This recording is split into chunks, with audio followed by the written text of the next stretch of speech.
Hundreds of years ago, Muslim women were already shaping education, science, and knowledge, while many parts of the world were still struggling with basic literacy. Our story begins over 1,000 years ago, in Aleppo. At that time, Aleppo was one of the great intellectual centers of the Islamic world.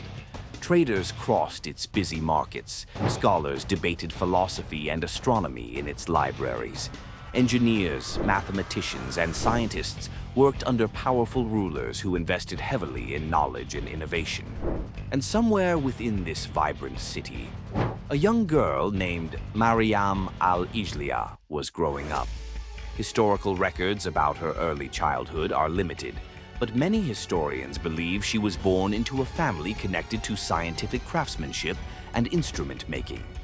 Her father, al-Ijli al-Asturlabi, was known for working with astrolabes, one of the most advanced scientific instruments of the medieval world. To understand Mariam's story, we first need to understand the world she lived in. This was the Islamic Golden Age, a period when Muslim civilizations became global centers of science, mathematics, medicine, engineering, astronomy, and education. Cities like Baghdad, Cordoba, Cairo, and Aleppo attracted scholars from different cultures and backgrounds. Massive libraries stored thousands of books. Observatories studied the stars. Physicians developed advanced medical techniques. Mathematicians expanded algebra and geometry.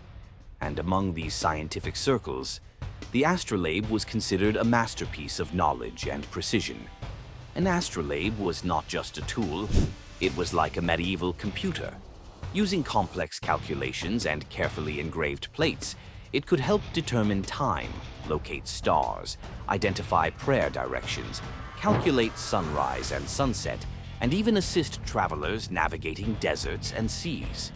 Creating such an instrument required deep understanding of astronomy, mathematics, metalworking, and engineering precision. And this is where Mariam al-Ijliya entered history. From a young age, she likely learned directly from her father's workshop.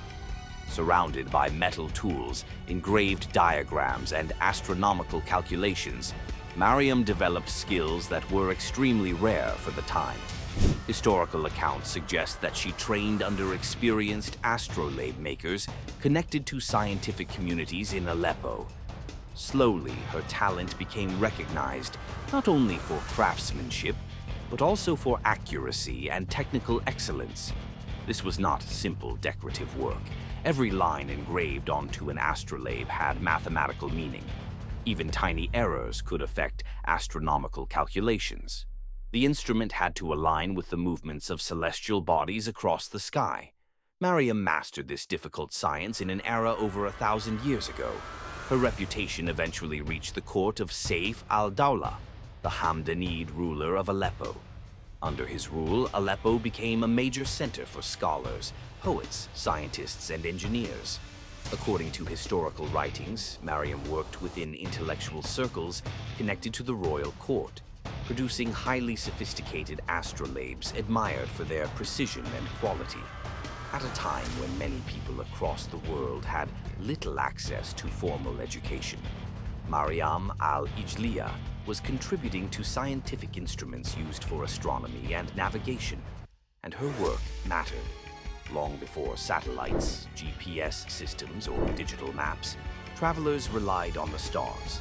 Scholars relied on astronomical observation. Navigators crossing deserts and seas depended on accurate calculations. Astrolabes helped make this possible. Historians studying medieval science often describe the Islamic world as one of the leading centers of astronomical advancement during this era. Instruments developed and refined by Muslim scientists would later influence scientific progress in other regions for centuries. And within this scientific legacy, Mariam al-Ijliya remains one of the most remarkable names.